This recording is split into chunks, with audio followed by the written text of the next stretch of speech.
on attend la surprise du chef. L'Italie. Et le Japon, il y a plein de légumes. J'ai compris. C'est pas des udon, c'est tout gagnant. Ça, c'est du natto. Tu vois les fils?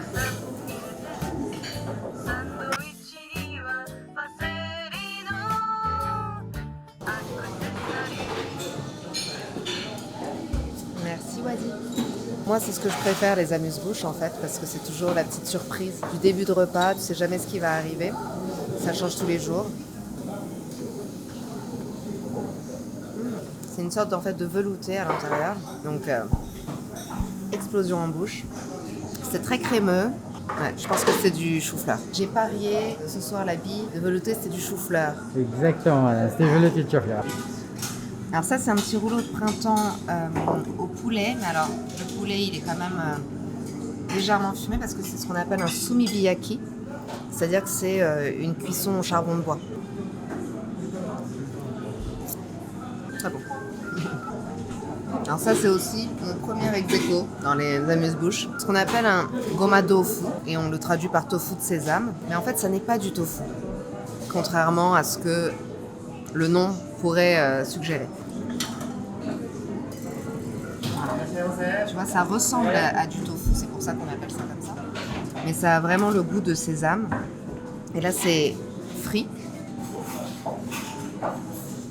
Ça, c'est vraiment très, très, très, très, très bon. Très onctueux. Mais j'aime bien parce que c'est très doux comme goût. Limite, le sésame, tu vois, c'est assez rond, c'est presque un peu sucré, on va dire. Et là, le légume vert en question est amer. Ça donne quelque chose de très intéressant. Le tofu de sésame, en fait, la petite sauce verte, je pense pas que ce soit des épinards parce qu'il y avait une amertume. Vous savez ce que C'était de la roquette. Ah. Bon alors, on s'est bien amusé là déjà avec les amuse-bouches. Maintenant, on attend la surprise du chef parce que ce soir, Yann, je ne sais absolument pas ce qu'il va nous servir. Bah voilà la surprise du chef. C'est une vraie surprise parce que du coup, moi, je mange pas de pâtes le soir. Et je sais pas, là, il nous a fait des udon. Bon, on va goûter. Je suis sûre que c'est très bon, donc je vais faire exception. Ok.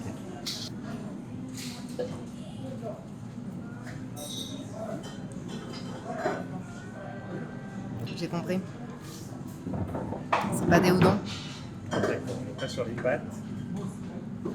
C'est en fait des fettuccine de konjac. Donc en fait, c'est presque 0 calories. À l'apparence, tu le vois là. Le blanc est transparent.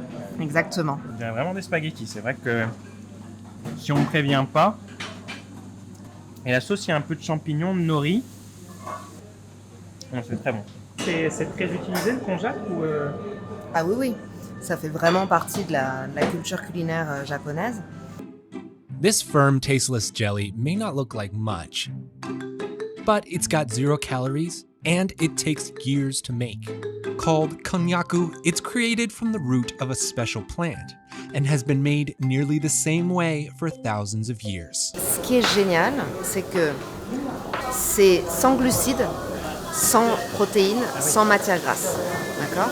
Donc c'est extrêmement pauvre en calories et tu as quand même cette sensation de manger des nouilles, quoi. Tu as aussi le riz.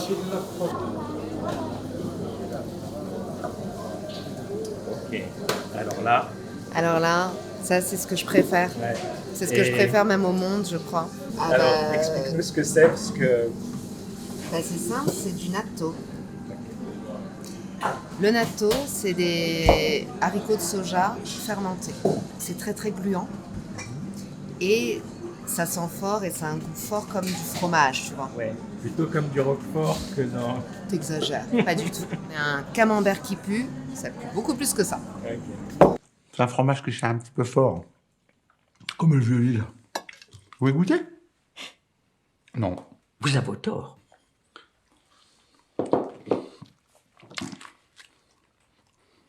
C'est bon. Alors, on goûte?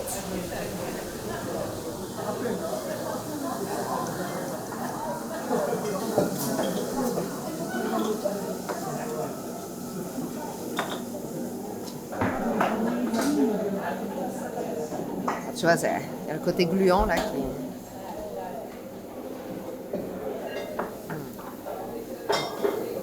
Qu'est-ce Parce que j'adore ça. On voit Non. Alors ça dépasse tout. Tu vois, celui qui est plus dense, qui est plus blanc, c'est le riz, le vrai riz. Et celui qui est un peu plus translucide, c'est le konjac. Selon Noël, je vais me régaler. On va voir. C'est un grand moment. Ok. Allez, let's go. Allez, let's go.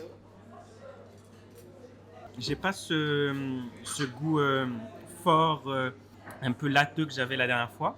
Donc non, c'est agréable. J'en prendrai pas comme ça au petit-déj ou souvent.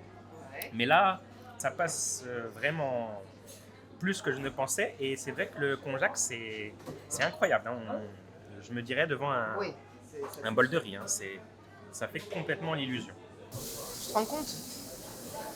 Là, tu ne prends que des protéines, t'as pas de matière grasse, t'as des fibres, des vitamines. Tout est parfait, quoi. C'est... Là, vraiment, depuis le début, on a mangé régime. Ah bah, ultra. Et en plus, on se fait plaisir. Voilà. T'imagines? Moi, j'adore. Plus tu vas te frustrer, Moi, ça moins ça marche. Moi, je me souviens, hein, je faisais des régimes, je grossissais. À un moment donné, j'ai arrêté avec toutes ces bêtises. Et puis, j'ai eu une idée, et qui a très très bien fonctionné. C'est le régime au vin. What? Why? Je l'ai surnommé le wine diet. What the fuck are you talking about? Vraiment, le principe, c'est le soir. C'est le dîner. C'est avant de dormir, de ne pas beaucoup manger et d'éviter les féculents. Ça, c'est la clé. Moi, en fait, pourquoi le wine diet? Parce que avec le vin, je me fais plaisir. I have a drinking problem? Et avec le vin, ou l'alcool en général, c'est vrai qu'on parle souvent de tapas, tu sais. Ça, c'est des petites portions. Et ça, c'est idéal. Même si tu as envie, par exemple, de manger des frites, et dans ces cas-là, tu en prends 3.